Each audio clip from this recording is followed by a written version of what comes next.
Hi, my name is Tyler Duffy, and I'm the host of the Building the Bridges to a Better Future podcast.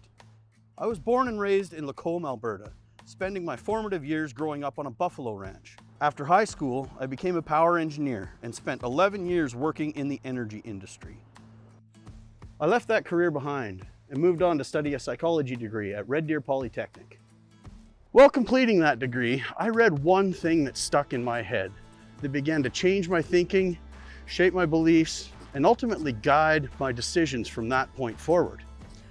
The Canadian Mental Health Association had published some research that said that 80% of lifelong mental health issues have their root in early childhood trauma. Let me say that again. 80% of lifelong mental health issues have their root in early childhood trauma. Now that got me thinking. Does that mean that 80% of lifelong mental health issues are preventable? So research has shown that early childhood trauma is one of the major causes to lifelong mental health issues. So I feel, as a society, we should recognize that and implement programs to reduce, buffer, and eliminate early childhood trauma. Otherwise, we will never be taking a preventative approach to mental health issues. We will be locked in a perpetual process of reacting to mental health issues when they surface later on in life. Like the old saying goes, rather than mop up the bleeding, you gotta stop the bleeding. Now, this was new information to me, but professionals in psychology, education, and the social work world are well aware of this. And community leaders in Red Deer had started to create programs to address this issue by increasing the amount, variety, frequency, and quality of social support the kids get at critical stages in their social and emotional development. The hypothesis is that if we implement positive social support programs for youth and maintain them over years so that they become a permanent part of the Canadian culture, then it may be possible to turn the tide and begin a downward trend in the number of people that struggle with mental health issues in future generations. In this podcast, we will be interviewing the key people that created these programs and have worked tirelessly for 20 years to maintain them. The goal is to share what we've done in Red Deer, why we have done it, and how you can do the same in your community if you're passionate about taking a preventative approach to mental health as well. Come and check it out as we begin to build the bridges to create a better future.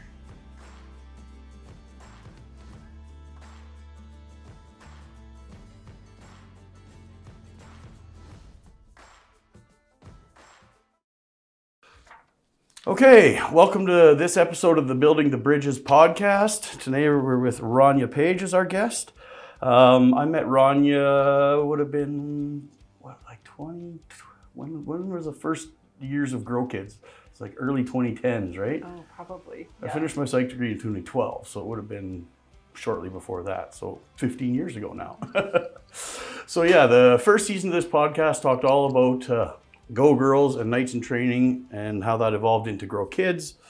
And now we're talking to more people that worked on that program and also work in the preventative mental health field in Red Deer here. So why don't you just give us a little bit of, introduce yourself and give us a little bit about your background and your involvement with this SPARC program. Sure, yeah. So my name is Rania Page, and I've been involved in positive youth development in our community for over 20 years.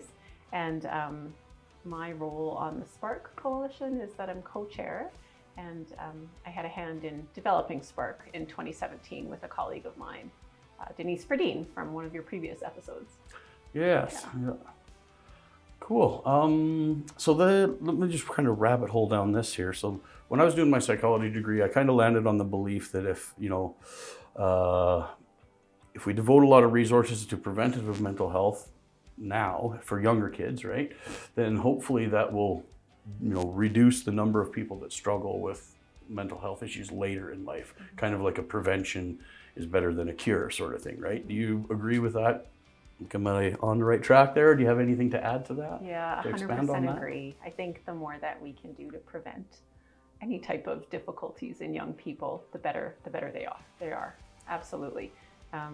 Having had a background in addiction, one of the things that was really helpful to learn is about that preventative lens, so that we can help people maintain their healthy lifestyles.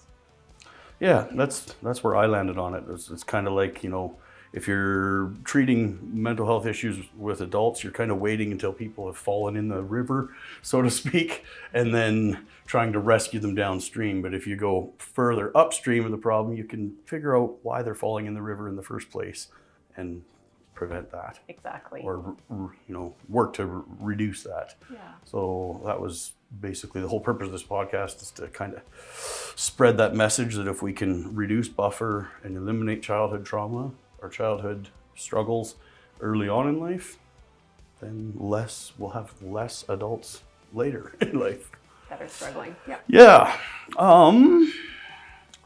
So let's to dive further into that deeply, to more talk about this program and other research you've been involved with. Can you talk about how important positive youth development is to resilience and long-term mental health later in life?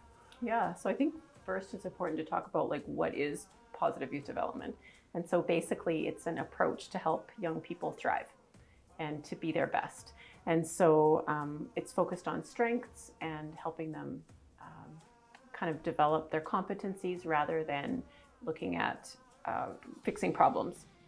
So is the goal of positive youth development is to help people become successful and build their skills, having relationships with caring adults, so that they can have everything that they need to contribute to long-term mental health. Nice. What research have you been involved with positive youth development, and what have been some of the findings of that research? Well, I've been fortunate to be trained by the Search Institute out of Minneapolis, Minnesota, on, which we'll talk about shortly, the 40 developmental assets. And so they've done research for over 60 years, I believe now, with children and youth across the globe. And so that really informs a lot of the work that I do in Red Deer, and use their great data to help us guide the work that we do. Gotcha. Is it, I know you work a lot with Denise and various other people in the community. Has there been any research? Because I know Denise and Anami, and they've all got tons of different research projects or that they've done over the last little while. Have you been involved with any of those? And what have been some of the findings or changes created? Yeah, when we first started SPARC in 2017, we facilitated a project, an event actually in our community on 2 different occasions called Simple Connections, Stronger Families. And the idea behind the event is that families can come to a local center and for free experience 10 or more different ways that they can connect as a family. And so, for instance, there would be a table on communication, and we would have a fun activity that the families could do together with their children on communication. And then there would be one on gratitude, another one on working together. So various different things. And at each station, parents learn about the value of developing assets in their children, and hopefully take those skills and bring them home and recognize what they're already doing that helps their children thrive, and then maybe infuse a few other things into their daily actions. And so that event was part of a research study with a student from RDP in 2017. And so what they looked at is how parents sort of assessed their knowledge of the 40 developmental assets going into the event, and did that improve, and how did it impact them after. And so the outcome was very successful, and families who had never heard of the assets before, it helped them come to light. It helped them understand what it is they're already doing, which is really important to acknowledge as a parent, is what am I already doing that's building assets in my child, and how can I continue down that path for their whole upbringing and well into their early adult years. And so, it was successful in that it showed those positive outcomes, and that there was learning and growth from the start of the event to after the event. I think that's a really good approach because, you don't, to make people feel good and develop, resiliency and whatnot, getting reinforcement and feedback on what you're doing well first, I think is critical to positive feedback, right? Rather than focusing on, this is where you need to improve, highlight what they're doing well first and then. Yeah, which truly aligns with the whole positive youth development approach is when we're thinking about children and youth that we connect with, whether they're our own children or neighborhood kids, or you work with them in your work scenario. We always encourage people to be strength-based and look for the good and try and find that first and then grow from there. Yeah, that's when I started taking drama courses in, I was doing my psychology degree. The way that they give feedback in drama courses was like, I'd never really been exposed to that before, and I was hooked. I couldn't stop taking those, right? Because people that work in that world, it's just what they know, right? And I'd never really ran across that, that sandwich method of feedback. You have good feedback first, the constructive feedback, and then reinforcing feedback again, right? That it's so simple and basic, but not a lot of people use that, and a lot of people, I feel, in general day in life, they tend to just kind of hit you with what you need to improve on first, right? And then that's that can be disheartening if that's the first thing you hear is like, right.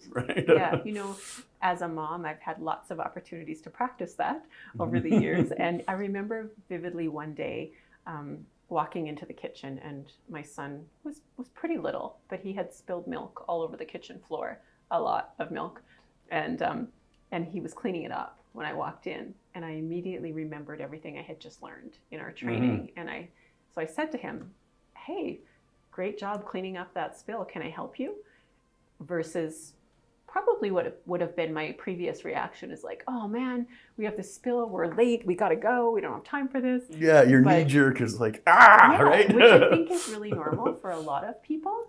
So to just stop and encourage myself to be a little bit more intentional with my responses to my own children has been really helpful.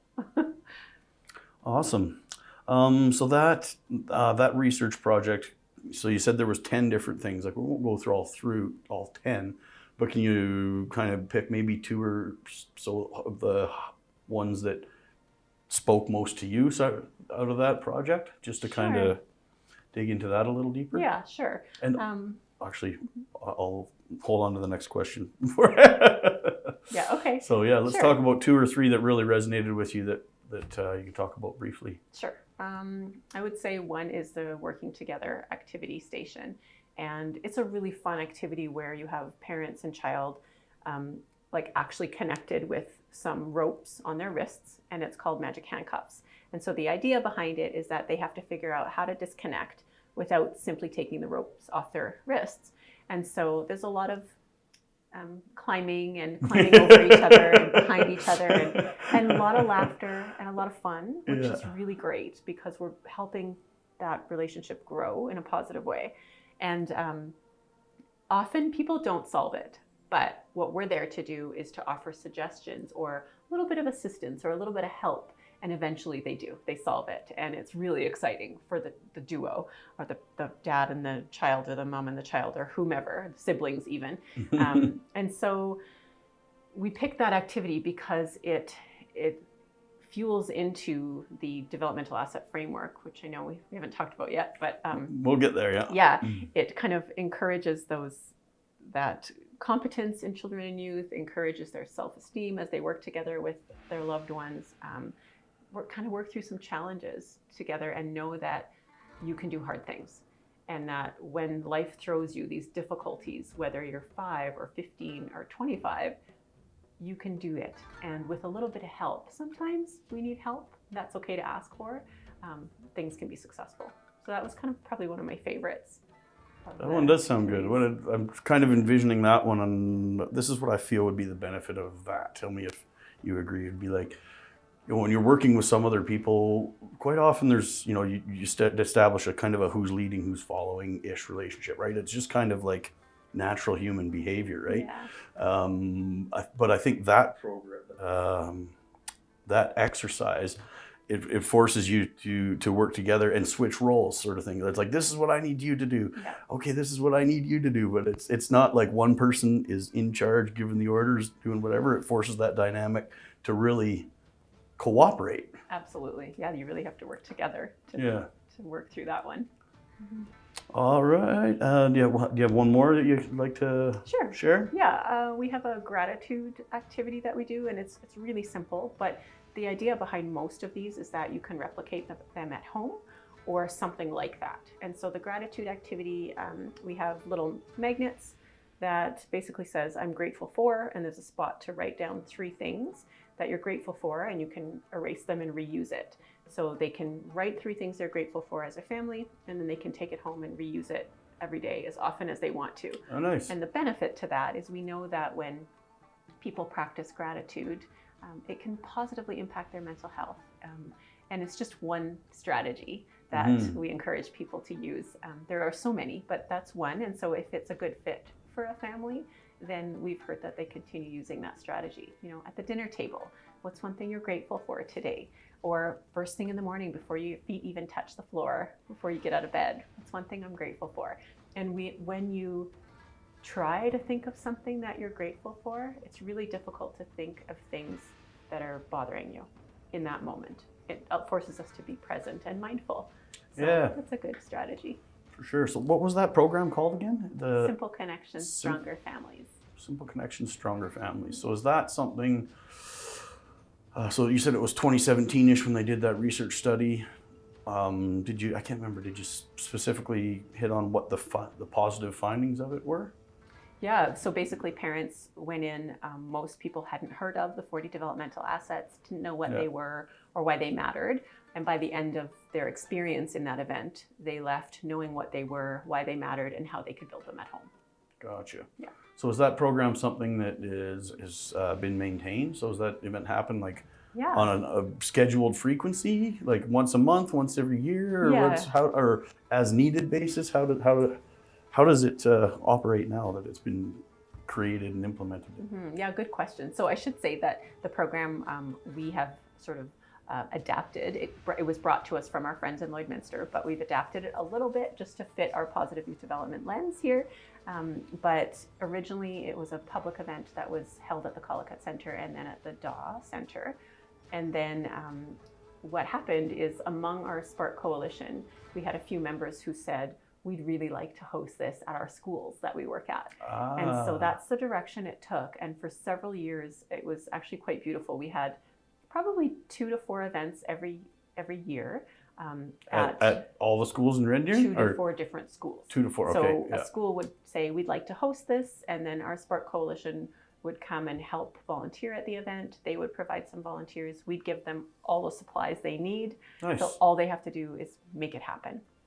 And some of the feedback that we got, I remember one school in particular hadn't hosted an event like that big ever.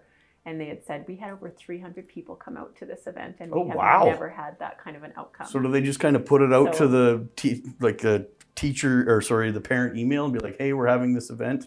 Yeah. And people just show up, or they have to sign up? Yeah, just different ways they advertise through their website, through Facebook, through emails, however they communicate with their parents at the school. And we encouraged people to sign up, but they didn't have to. So if you didn't sign up and you decided you wanted to come at the last minute, please come. Yeah. Yeah, and sometimes schools would offer a meal or a snack alongside it, which was a nice little piece, because then we could incorporate, and we always did anyways, the piece about mealtime is family time.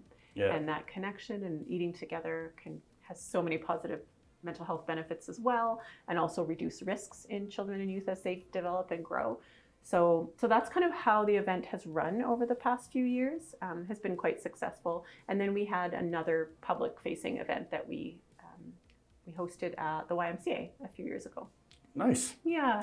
So what naturally follows after that is, if anybody is working in the school system or anywhere in their community, if they were like, I want to do that in my community, who do they reach out to, or how do they go? You know, let's say somebody in Tabor is like, I want to do that, right? Yeah. How do they They can dive down that process? contact us at SPARC, and we would absolutely share all the resources we have, all of our ideas, the activities that we do. They wouldn't have to start from scratch. The only thing they would need to do is to put together their bins of materials for the activities. But it's relatively quite low cost, honestly. We've added to it a little bit over the years, but yeah, not a lot is needed to make the event happen and to have the 10-ish activity stations. Yeah. Gotcha. So they could contact you and get the resources, or contact the organization, not specifically you, anybody in the organization probably. And then would they need to plan like a month or two ahead to kind of get everything, the ball rolling and everything lined up to? Yeah, I would recommend so, especially if it's something that's new to them, just to make sure that because you need time to get all the resources and then spread the word so that people can. So yeah, probably a 2-month window would give you enough time. I think so. Yeah. Okay, so that covers it for, refresh my memory. What was that called again? Simple Connections. Simple Connections. Yeah, and that's just one event that we do at SPARC. Just one example. Right. We do a lot of different things. Okay, so how many events does SPARC do? Is that well, I've never counted. But I can give you some examples if that's helpful. Sure. I mean, one of the things that we do as a coalition is we offer education. So we provide workshops for free to, all of our services are free. Workshops to parents, school staff, coaches, anybody who will listen on what is positive youth development, on what are developmental assets and developmental relationships, why do they matter, how you can continue being a great asset builder, how you might develop your skills a little bit as you go and as you connect with children and youth. So we offer those. We lead several different initiatives annually. And so we have sort of a theme called Paint the Town Positive, and many different events fit under that initiative. And again, working with our colleagues and friends in Lloydminster, they have been amazing leaders for us. And so we've brought a lot of these things to Red Deer, and so another community could easily do the same. So with the Paint the Town Positive initiatives, we actually recently just started a brand new Red Deer Youth Council as an example. And so the youth will drive the direction of the events that they're going to do. And it's all about promoting kindness and giving back to their community and doing things that make a difference. So that's brand new, just started. But things that we have done over the years is SPARC actually developed 2 kindness rock gardens in Red Deer. There's one in the Capstone neighborhood, and then there's one at the Oxbow's Dog Park. And so very simply... I've seen that one. I live at the dog park with my 2 dogs. So I've trolled by there and seen that a few times and like move something around. Awesome. Yeah. So very simply, the idea there is that families together can create a kindness rock and bring it to the kindness rock gardens and contribute so that someone else walking by might take it and benefit from a kind message, or go and enjoy the rock gardens and take what they need. So yeah, so we've developed those in partnership with the city. Other things that we've done, and actually just very recently, is every year for the past several years, we've run an event in partnership with the city called the Kindness Trees event. And so we have 500 Christmas ornaments that local youth put together, that they create and design and paint. And they put beautiful kindness messages on them. And then together we go to the trees in Capstone. So we just did this last week. And a group of adults and youth come together and we hang them on all the different trees. And then we invite citizens to come take one for yourself, take one to give to someone else, and sort of create that ripple effect of positive messaging and kindness in our community. And so SPARC's been leading that event for a few years. And then this year, we've grown a little bit, and we have some new partnerships with a couple of the different rec centers in our community who also have a kindness tree on site. So there's a few places that the community can benefit from that. Gotcha. Yeah. You want some more examples? I think that's okay. Pretty good. Yeah, we got a lot to cover okay. yet here. So one question that just popped into my head. So you said Lloydminster as well. So is SPARC, does it exist in Red Deer and Lloyd and other communities, or just those 2 right now? No, SPARC as it is named is unique to Red Deer. We actually got our name from SPARC Sylvan Lake, which just recently no longer exists, but we got our name from them. They were willing to share that with us because we had sort of the same type of messaging. So we thought that that would be helpful to have the same name across Central Alberta. But every community that has a Positive Youth Development Coalition has their own name, you know. Okay, yeah. gotcha. So Crow's Nest Pass, for example, has one called CNP 40, Crow's Nest Pass 40, because of the 40 developmental assets. Lloydminster has a group called YLL, like YLL My Home, and they have their own youth council. They do all kinds of amazing things. So the name is not necessarily something that you would see elsewhere. But there's similar organizations in a lot of communities. Yeah. And do you guys coordinate and kind of share data and stuff like that? Or Yeah, they kind of operate independently, or is there communication between them pretty tightly as well? Probably primarily operate independently. But when we were starting SPARC in 2016, behind the scenes, when we were doing all of our work to prepare for it, I collaborated with a lot of those Positive Youth Development coalitions across the province. So I called Lethbridge Asset Builders and did some interviewing with them and just talked about what's been successful, what challenges have they had. So talked to Crow's Nest Pass, talked to Lloydminster, Sylvan Lake, Brooks, various different communities, and sort of learned a little bit from them as we were developing ours. And we have been part of a coalition conversation that occurs provincially every once in a while, so people can come to that. But generally, we function independently. Yeah. Gotcha. So SPARC is a volunteer organization, right? Like everybody in SPARC has full-time jobs elsewhere and works on SPARC in a volunteer capacity. Is that correct? Mostly. Some of us have other jobs, and we do this as part of our roles in our jobs. Okay. Some people come entirely separately, and we have a few people who aren't necessarily employed elsewhere, but come because they want to be a part of it and make a difference. So yeah, kind of a mixture. Gotcha. All right, well, let's go into the Search Institute and these 40 developmental assets. Tell us about those and how they can be utilized to create positive youth development. Sure. So the 40 developmental assets are research-based life experiences and building blocks that all children need to grow up healthy, caring, and responsible.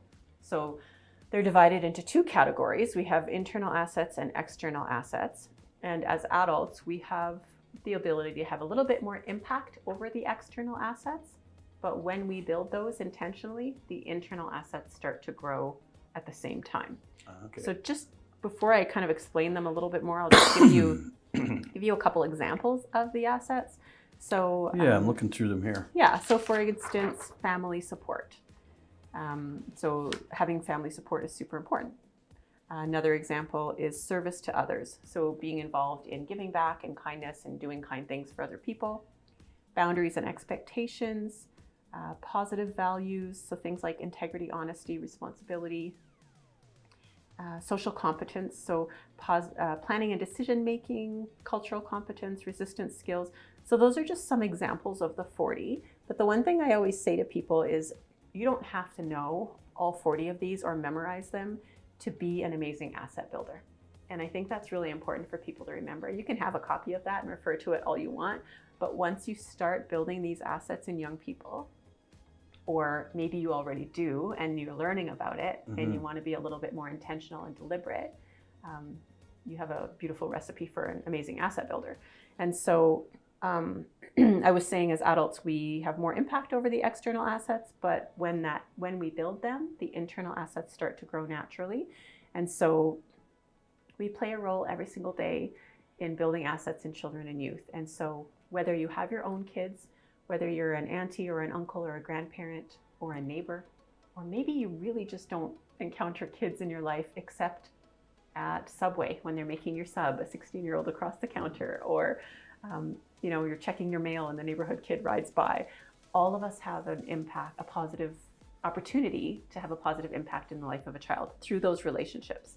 So, for example, asset building is about using a child's name, truly listening to them, respecting their opinion, involving them in decision making, showing that you care, supporting their passions, cheering them on, any of those kinds of things, you're building assets. And so why do assets matter? So the higher the number of assets a young person has, the more likely they are to thrive. And so the research shows that more is better. So when a young person has more of the 40 developmental assets, they grow into healthy, caring, and responsible adults. They're more likely to. Yeah. But if they have fewer of them, they're more likely to engage in risky behaviors. So things we don't want for our kids. Risky behaviors. So things like vaping, skipping school, alcohol use, things we just don't want, right? And so more is better. If we can do anything to help a young person grow their assets through those relationships, then we're being good asset builders. Awesome. So this is based on, you said the Search Institute's been around for 60 years? Probably longer. Oh, really? I think around that, something around that number. Yeah. And so this is all derived from various different years of research that they've done. And so you, correct me if I'm wrong, but you went and did some training to be qualified to deliver these or something, didn't you? Yeah, I had the opportunity to be trained by Search Institute out of Minneapolis to deliver this content and to basically facilitate workshops on this information. Yeah. Gotcha. Yeah.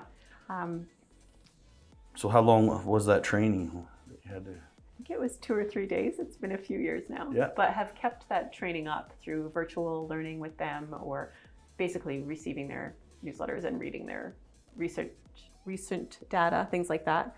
One of the beautiful things about developmental assets is that you can build multiple assets at the same time. So let's say you're looking through this list and you think, oh, I want to help the young person in my life develop their service to others.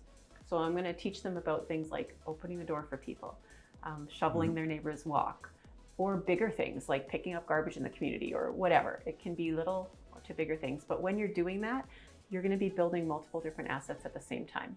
Perhaps you're growing their integrity, responsibility. Maybe you're growing their sense of purpose or positive view of their own future. So the assets by nature are intertwined. And so when we work on building one or two, we'll be building many others at the same time. Gotcha. That's kind of triggered a thought in my head. I remember when I did a literature review to inform the Grow Kids program, I stumbled across one of the many research articles I read said that there's kind of 3 things that promote, like this is generalizing, but that study had found 3 things that can influence positive feelings, essentially, right? To make us feel good, kind of thing. And those three things were positive reflected appraisals from others, right? So that's, positive feedback sort of thing, right?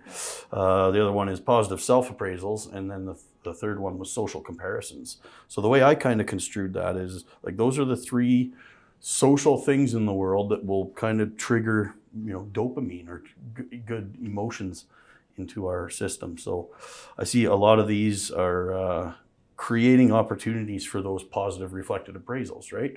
Which is, simply something is, it can be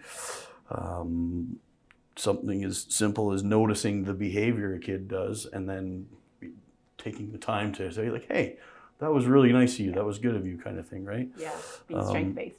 Yeah. So do you have anything to elaborate on that with those, like, because those 3 things, for me, that was pretty influential in understanding, okay, how do you facilitate positive development? Will promote more connections so that there's more opportunities for those interactions to happen. Yeah. I think it's really, you just have to remember it's all about that relationship.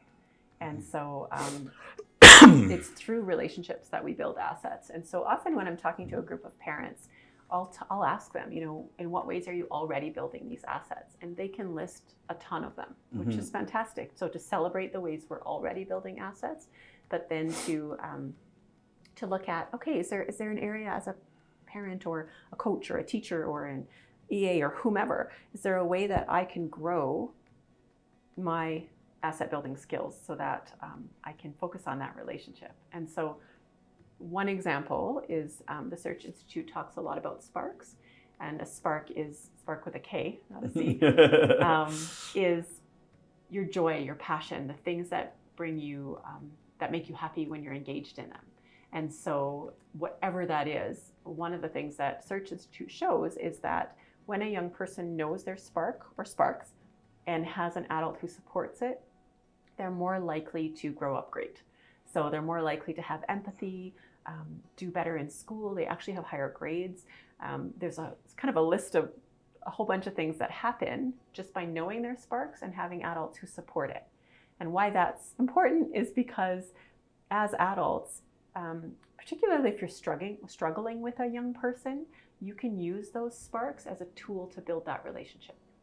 So for instance, to help kind of build the bridge for more positive interaction and get people to let their guard down and be less defensive kind of thing. So for instance, I was working with a group of youth one day, and there was one person in the room who was taking a lot more of my attention due to some unpleasant behaviors.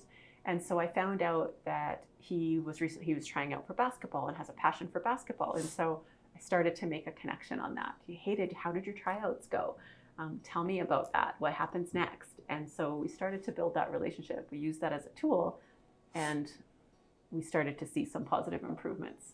Nice. Yeah. That lines up with one of the things that I was most interested in was identity formation. With when I was doing my psychology degree, and that was basically kind of the way we structured the nights in program training was as an identity formation trade show. And it was because the research shows that if kids can find an expressive identity, which is a psychological term for pretty much synonymous with your passion, right? Mm-hmm. An activity that gives you a sense of flow, that you do strictly because you love doing it and you enjoy doing it, kind of thing. That's found to be a strong resiliency factor for long-term mental health. They find that when identity studies find that like people who have lifelong mental health issues or are struggling later in life, they often have no expressive identity, or they're trying to be too many things. So they just don't know who they are, right? Yeah. So if you can, I think that programs like this here and the Grow Kids program increase the likelihood that kids are going to find that passion, and therefore increases the likelihood that they're going to succeed later in life. So I see a lot of stuff like that. Yeah, one of the things about the 40 developmental asset framework is that it's not a program, and I love that because it's not like we're trying to sell a program that starts on week 1 and ends on week 6. It's a way of being, and so I worked with a school staff who told me once that every couple weeks she got together with a group of 80 kiddos, and there were a few of them that caused her a little bit of difficulty in the session and took a lot more of her attention in a negative way. And so she said, once I started learning about this framework, I changed just some very simple things. She said, on the morning that I knew the 80 kids were coming in, I stood at the door, I greeted every single one of them with a smile, and then when those 4 walked by me, I intentionally took a few extra seconds to say things like, I can't wait to hear what you think about today's topic, or, oh, I bet you have some great things to contribute today. And she said, guess what happened? They all sat in the front row, they raised their hands, they were involved, they were participatory, and just by our way of being and the way of being that she's adapted slightly. So, yeah. Yeah, that's a beautiful story. Yeah, it's a way of being. Which is it's nice. it's reading to me like it's a list of tactics and skills to kind of promote positive social interaction and promote stronger communities. Mm-hmm. But correct me if I'm wrong. But what this highlights is that these are things you don't do once and then you're like, ha! Fixed it, right? They're changes that you make and then you continue doing them in an ongoing basis. Absolutely, yeah. You might see that list of 40 and you might stick it on your fridge or something as a parent or a teacher or whomever, and you might look at it and go, okay, I'm just going to use the parenting example. You might be parenting a 4-year-old who is learning how to take turns and play board games with their sibling, and there's some tough things that they have to learn in that encounter. And so you infuse some of these developmental assets in them and you help build those assets in that child.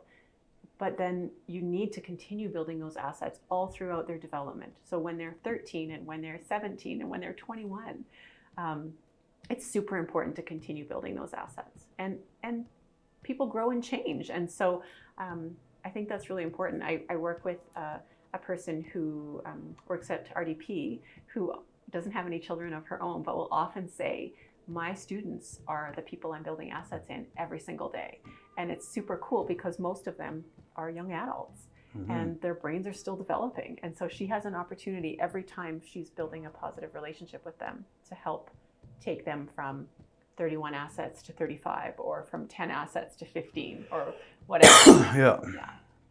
Yeah, I remember Sean talked about these, and I think, correct me if I'm wrong, but they've kind of found like they're a threshold, and obviously this isn't like a bang on nail number. It's a zone of proximal development or whatever you want to call it, but it's like, I think he said something like if you've got 10 internal and 10 external, then generally people turn out okay. Does that? I'm not sure on how that measures, but what the Search Institute will say is sometimes they get asked, do some of these assets matter more than others? And their response is that if we had to pick, we would focus on the relational ones. But they're all important, but we don't want to overwhelm anybody and make them feel like they have to start at one and check them all off. Because and like do I said, all 40 of these every day, right? Yeah, Like that's because we do, and we just might not notice that we're doing it. And so becoming more intentional and deliberate is key, and knowing that they're intertwined, I think, is really important. So more is better. If a young person, like I say, if they have 20, what can we do to move them to 21? Is this something that is available on the Search Institute's website? Like, is this free? Absolutely. If you Google the Search Institute, then it'll take you right there. And as well, our SPARC Red Deer website has information on there, as well as the developmental relationships, which is a little bit more recent research that's come out of the Search Institute. But absolutely connects with all of this. And so that just focuses on what that relationship should look like for a young person to thrive. And so they talk about 5 keys or elements that are needed in a relationship to be the best it can be for a young person. And so those keys are share power. So give them a say, involve them in decision making, express care, show them that they matter, quite simply, provide support. So help a young person achieve their goals. Challenge growth, so push them to get better, push them to succeed, and then expand possibilities. So connect them with people and places that might be of interest to them, or maybe we don't have the same interest, but we can find someone who does. So those are sort of the 5 elements of the developmental relationships, which absolutely align with this framework to help us do the best that we can for young people. Okay. So that covers these 40 development assets as good as we can with the time that we have given. There's, you said there's so that question just popped into my head. That 2 or 3 day training course that you did with Search. If someone wanted to do that, is it offered on a yearly basis, or is it like? I can't speak to how often they offer them. It's just I don't but know everything Search, but on their website, they certainly have various workshops listed there, and then they do regularly, for sure, do virtual training opportunities. So if someone doesn't have the opportunity to travel there, we recently, a few of us from our coalition, just attended a virtual training a couple weeks ago. So, and are these courses you have to pay to take, or are they offered for free, kind of thing? Yeah, I think certainly some of them you have to pay to take, but I have also attended some things for free from Search Institute. Cool. So if people are interested, look up Search Institute and and troll through their webpage. Absolutely. And like I said, SPARC also offers workshops that are free regularly as well. Gotcha. I'm gonna have to look at the SPARC webpage. I haven't fully informed myself on what goes on and the different stuff that you guys offer. So what would be your closing thoughts with that you want to leave the audience with regards to what we've talked about so far, which is positive youth development, the 40 development assets, just kind of, maybe focus on what's some key takeaways you feel from this conversation were? Yeah, I think the thing is to remember that relationships truly matter to young people just like they mattered to us when we were growing up. If I were to ask you to think about an adult in your life when you were growing up that had a positive impact on you, you know, and to kind of get you thinking about what was that person like? Why do they stand out for me? Why did they have a positive impact on me? We want to be that person for children and youth today. And so it's not meant to be complicated. It's our way of being. It's a matter of building those positive relationships and those positive connections and helping them thrive.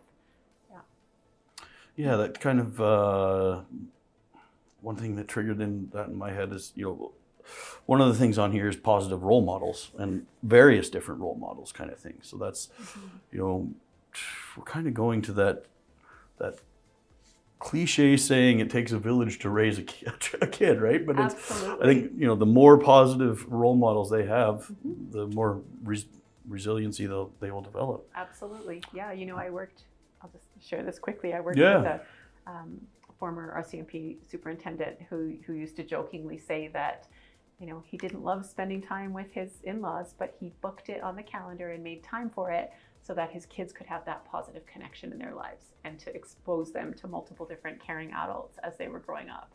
And so, yes, it takes a village. That's exactly what this is about. Yeah. I'm just going to share one story that expands on that. This is a study that Sean referenced and talks about. But apparently this study was done, I can't remember how long ago in the past, it doesn't really matter, but they had a large cohort of kids that were born into like extremely disadvantaged situations, right? Like the phrase he used was like 3 strikes out of the womb, right? Like, so and they followed these individuals, the study did, throughout the course of their life to see, you know, where did they end up, right? Because that being born into such a, you know, a challenging situation kind of thing. And then they interviewed them. So these people had no idea that they were being followed throughout their life, right? And then they interviewed them later as adults. And apparently 75% of them, despite the situation they were born into being, you know, very negative, turned out completely fine. And when they interviewed them later on in life, it'd be like, so what was it that helped you get through? And the resounding answer was, they used the term an alternate mirror, which is essentially a positive role model, right? But they said there was one person in my life at this point that, you know, inspired me to succeed or go a different direction, that sort of thing. So that just reinforces that, you know, providing, if they're coming from a disadvantaged situation and they're getting this kind of an energy from their home environment, give that alternate mirror that gives them a different view of themselves, kind of thing, can be all that's needed to help them succeed. So, yeah, it's that old phrase, you never know the difference you make. Yeah. Still true today. Yeah, so that's kind of, you know, I think one of the key takeaways from looking at this is that this reinforces that you know, take the time to be a positive role model, and like you said, you won't know the difference you make, but and it's not hard, it's easy. And you know, and pointing out when you notice other people building assets, telling them so that behavior continues as well is kind of a nice tactic as well. So yeah. Perfect. Well, that kind of wraps up everything I got. Do you have any other closing comments to add, or that's? No, thanks for the opportunity to talk about something that I feel pretty passionate about, and I try my best to live and breathe this, and it changes things. It changes the way I interact with youth. Yeah, absolutely. Thank you. Lovely. Well, thank you so much for your time. Thank you. And stay tuned for the next episode. We'll be, I can't remember what episode number we're on here, but it doesn't matter. We got 8 episodes coming out this season. So thanks for tuning in, and don't forget to check out SPARC online or the Search Institute if any of this information interests you and inspires you to implement it in your own community, because I believe that stuff like this has the power to change the world for the better in the future, but it needs to be a lot of people doing it in a lot of different places. And then we can change the world in a generational manner. That's kind of the way I look at it, is these programs are creating the wave now that will crest in future generations and create a more positive world. Yeah. That's my closing thoughts. Thank you.